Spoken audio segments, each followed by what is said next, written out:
istiqomah nggak bisa sendirian. Maka orang-orang yang istiqomah itu harus berjamaah. Karena mau itu nggak begitu saja, dia harus ditopang dengan pembinaan.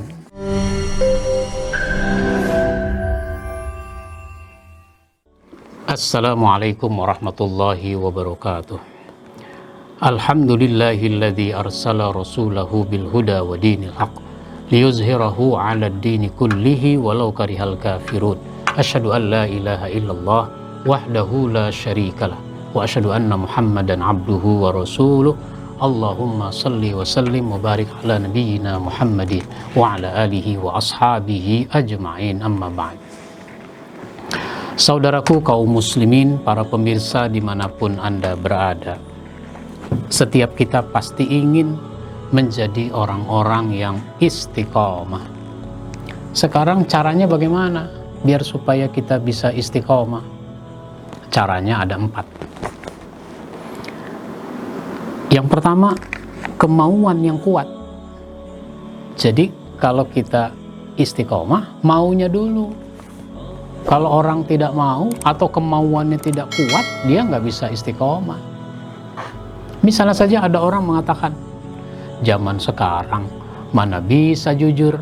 Nah, orang bilang zaman sekarang mana bisa jujur, itu namanya dia sudah tidak mau istiqomah. Dia merasa nggak bisa jujur, padahal dia nggak mau jujur. Kalau mau tentu bisa. Maka orang jangan beralasan, jangan suka menyalahkan keadaan. Situasi dan kondisi sama antara masa lalu dengan masa sekarang.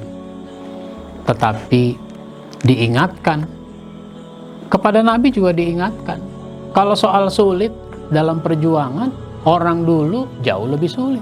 Jadi kamu jangan merasa seolah-olah kamu yang paling sulit. Gitu. Nah, kita tunjukkan kemauan yang kuat. Kalau kita mau, insya Allah kita bisa menjadi orang-orang yang istiqomah. Yang kedua, sesudah kita mau, kita harus mendapatkan pembinaan. Karena mau itu enggak begitu saja, dia harus ditopang dengan pembinaan. Sehingga dengan pembinaan itu, dia punya pemahaman yang baik dan dia punya tekad yang kuat. Pembinaan yang intensif. Maka Nabi membina para sahabat. Sahabat-sahabat yang sudah masuk Islam pada waktu itu dibina di rumah Arqam bin Abi Arqam.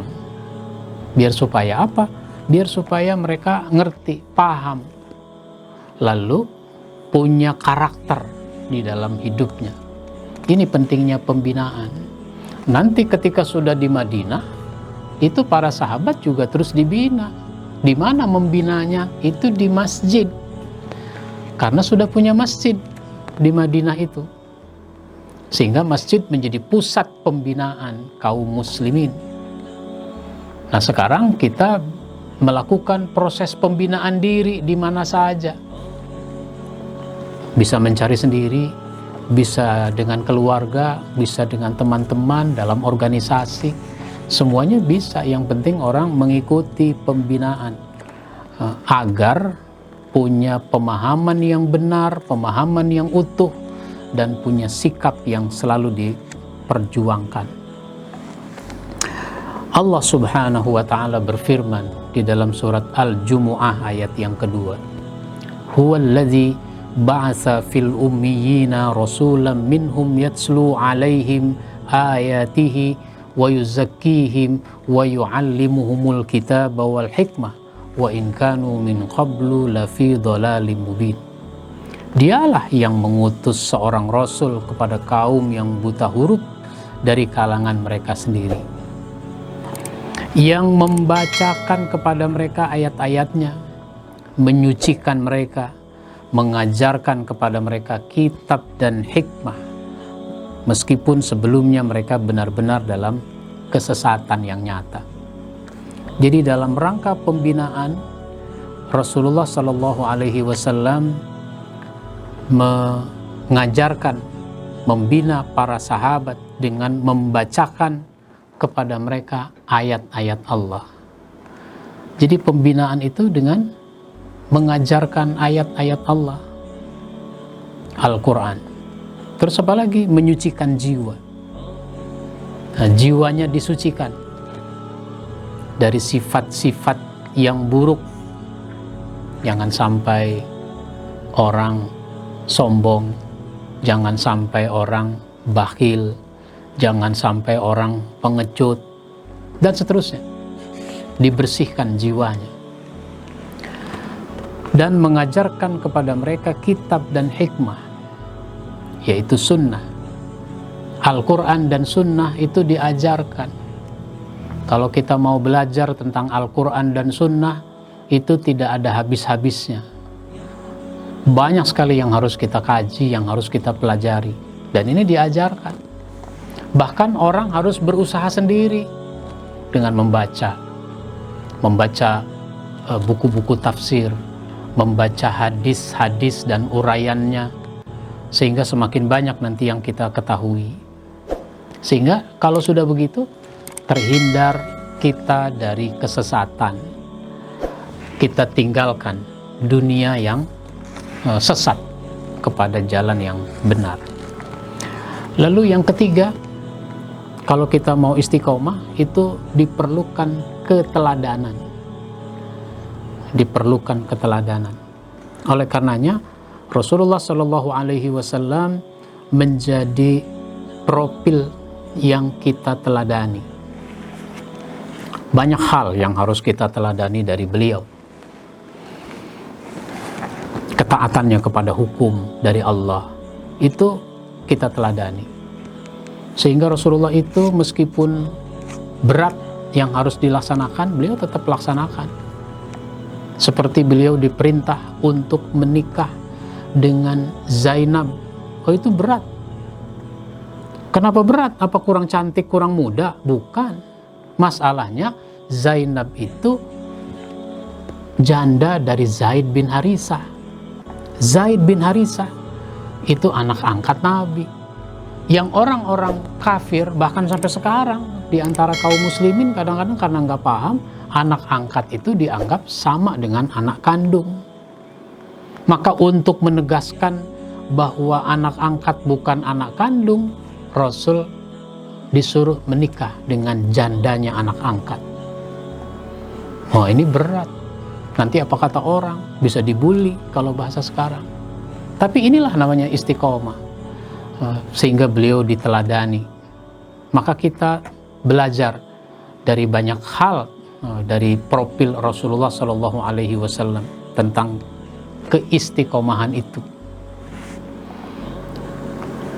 Maka siapa saja yang istiqomah, kita belajar darinya, kita ambil keteladanan. Termasuk dari orang sekarang. Ada banyak orang-orang sekarang yang tetap istiqomah dalam kebenaran. Kadang-kadang kalau kita diceritakan, wah sahabat Nabi, oh itu kan sahabat, wajar aja. Diceritakan Nabi, itu kan Nabi, wajar aja. Kita kan bukan Nabi, bukan sahabat. Ya kalau begitu belajarlah dari banyak orang. Sampai sekarang saya yakin masih banyak orang-orang yang istiqomah. Jadi keteladanan. Yang terakhir adalah kerjasama yang solid. Istiqomah nggak bisa sendirian. Maka orang-orang yang istiqomah itu harus berjamaah, harus bergabung, harus bekerja sama. Biar supaya beban-beban yang berat itu bisa dibagi agar tidak terlalu berat. Maka para sahabat bekerja sama di dalam perjuangan, di dalam hidup, agar bisa mempertahankan nilai-nilai istiqomah. Kalau ada yang satu lupa, yang lain mengingatkan.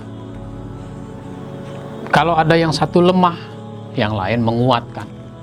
Kalau ada yang satu butuh pertolongan, yang lain menolong. Begitu seterusnya. Sehingga dengan begitu orang bisa membangun keistiqomahan, bisa dipertahankan, bisa dikuatkan. Tapi kalau orang tidak mau bekerja sama, nanti dia sulit menghadapi kendala-kendala di dalam memegang prinsip-prinsip ajaran Islam. Mudah-mudahan bermanfaat buat kita semua. Insya Allah kita sambung dengan pembahasan yang lain pada episode berikutnya. Wabillahi taufiq wal hidayah. Wassalamualaikum warahmatullahi wabarakatuh.